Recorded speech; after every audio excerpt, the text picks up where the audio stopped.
Hello, everybody. Welcome along. This is the Benjamin Bloom Football Show, and this is the latest in our season review series. I think this is number 15 now, so getting through there. Only, 8 to go after this one. And today we are looking at Blackburn Rovers and another season of improvement, frankly, under Tony Mowbray. He has now been in situ since the 22nd of February 2017. You can see he went into Rovers there. Owen Coyle struggling. They're down at the bottom of the championship. I think it gives you the number in that article, actually.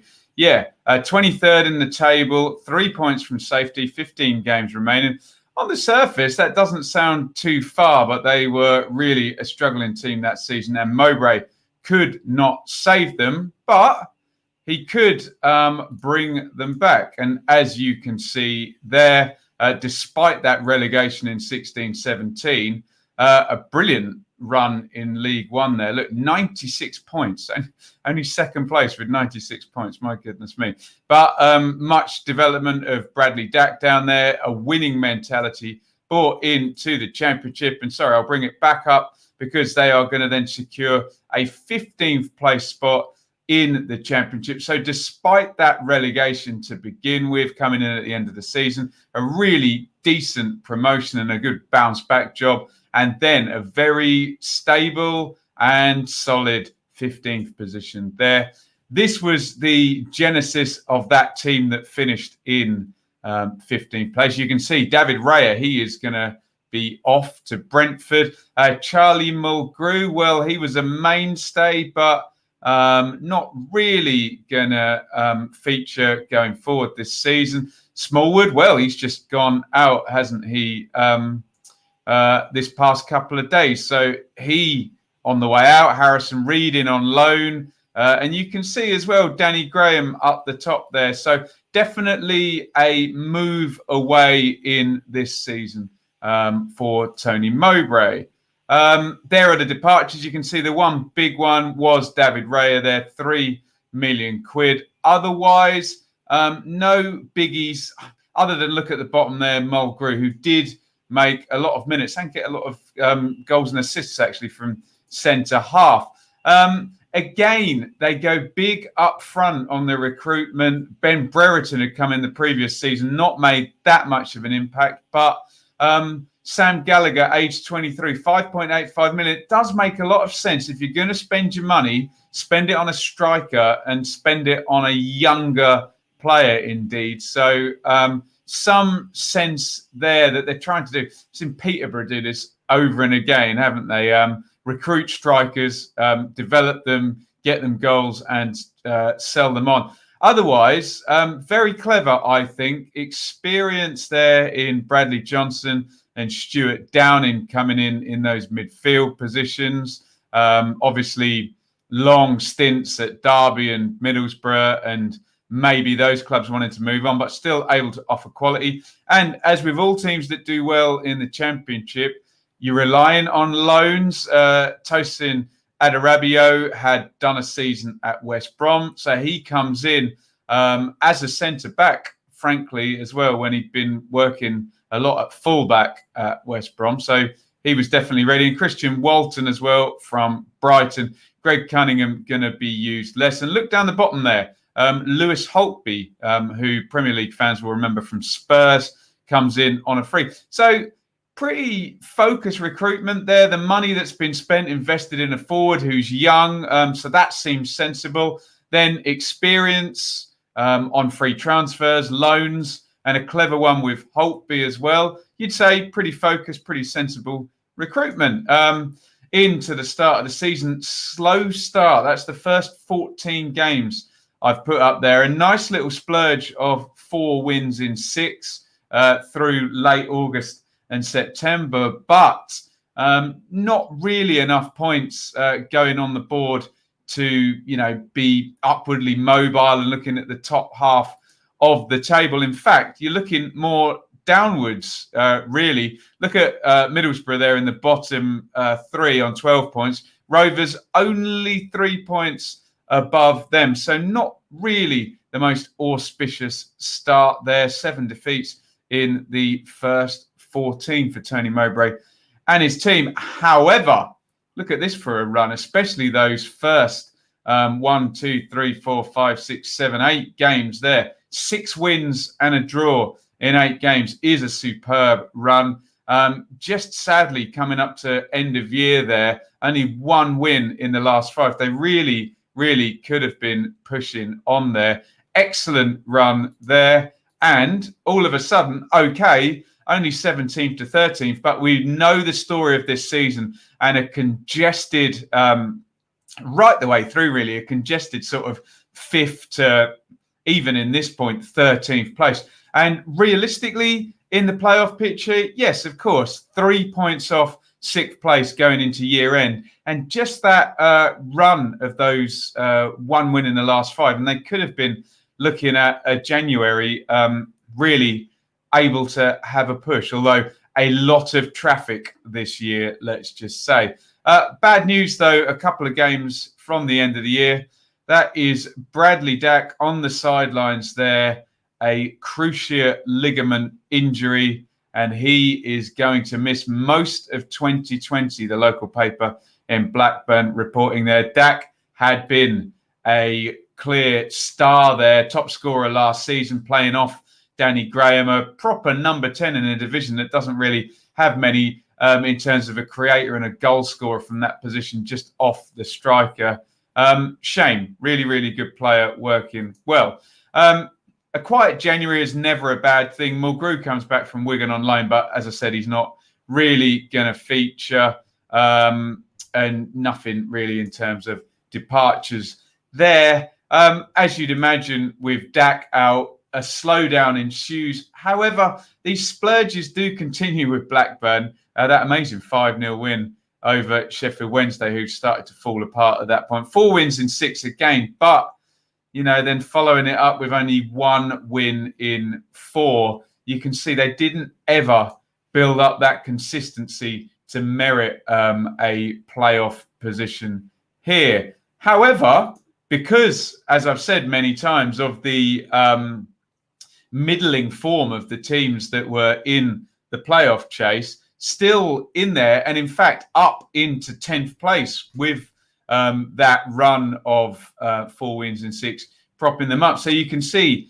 in this season, Blackburn doing enough to be there and going into lockdown, only 3 points off. However, post-lockdown, not good at all, really. They came back with a victory against Bristol City in the last throes of Lee Johnson there. But then 3 straight defeats, absolute killer. Sadly for Blackburn, look at the teams they were playing as well. Wigan, who were on fire, weren't they? Barnsley, who were going to end up escaping. And, of course, Leeds, who ended up as champions.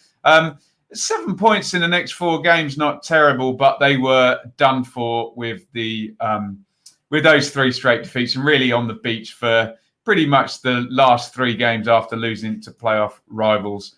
Millwall there. There is the final table and 11th position in a season where the standard wasn't that great for teams pushing up for the playoffs. They ended up 7 points off, but in the big picture, comfortably there in the top half. Obviously, who scored haven't deducted the points from Wigan there. So if you say QPR are actually 13th, 5 points clear in the top half. And, we looked at the improvement of relegation, then a promotion from League One, then a 15th and then an 11th. Big picture, very decent going forward. Here is the main thrust of the team. You can see Adam Armstrong actually there in the front position, although I'm sure they would have wanted it to have been Gallagher or Brereton. Gallagher off to the right there. Rothwell consistent.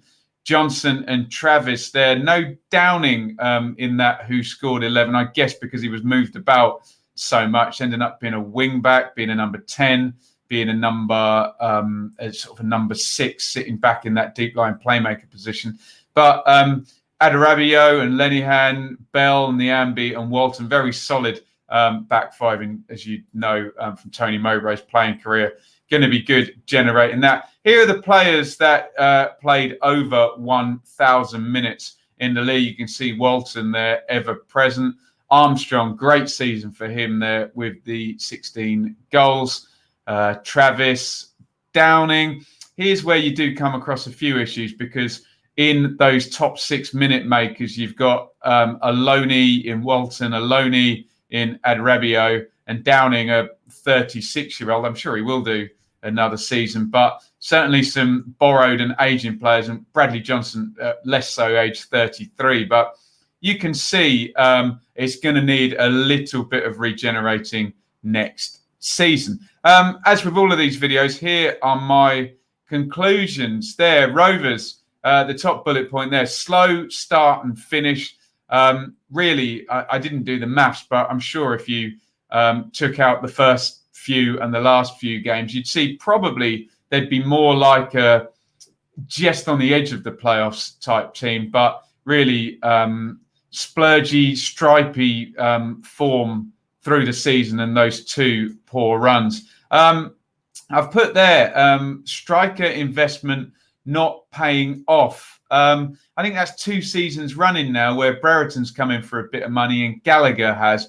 And for whatever reason, they haven't developed. Not to say that they won't do going forward, but given that the investment seems to, a large percentage of it, been funneled into younger English forwards, I think one of them would need to step up for Rovers to continue improving. Now, someone who did step up, that third bullet point, Adam Armstrong. You're always looking for a player in these type non-parachute teams trying to push on. You're looking for someone to have a really good season, to become that saleable asset, to maybe bridge the gap. And looking at coaching and things of that nature, Mowbray has brought out the best of people like Armstrong and Dack. So a really good job by Armstrong, 23 years old, 16 goals, can play down the middle, down the side, would be a big saleable asset there sitting on the books. So in the absence of Gallagher and Brereton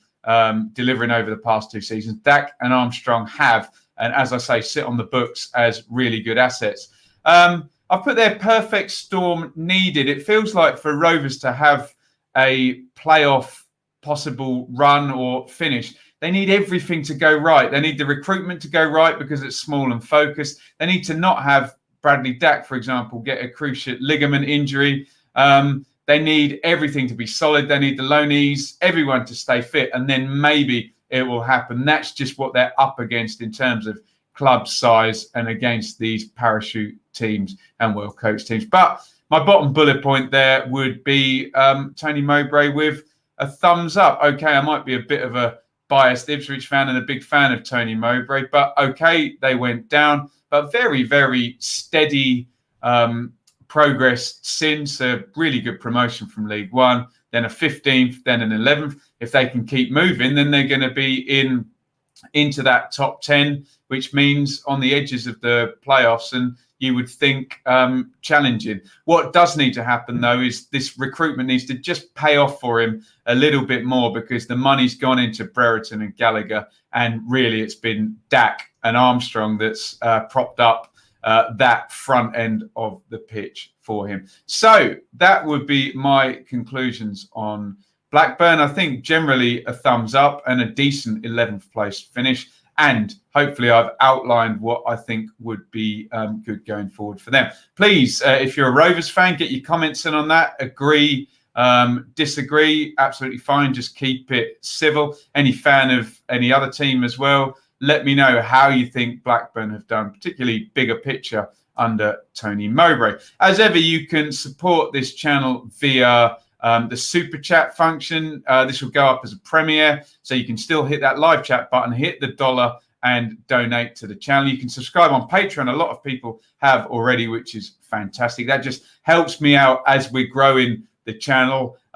Don't, excuse me, quite yet have the subscribers and ad revenue coming in to rely on that. So we've set up the Patreon, and there will be plans for some really good exclusive Patreon content. And I thank all the sign-ups so far and for their patience, as I still continually put lots of stuff here down YouTube as well, but we will be developing that into the new season. If you don't want to support financially, that's absolutely fine, but please hit that thumbs up button if you've watched this far. Get involved in the comments. I'm a passionate advocate here on the channel of people behaving online. I don't think we're getting it right. I think on the streets, people are nice to each other generally, and we know how to police it online.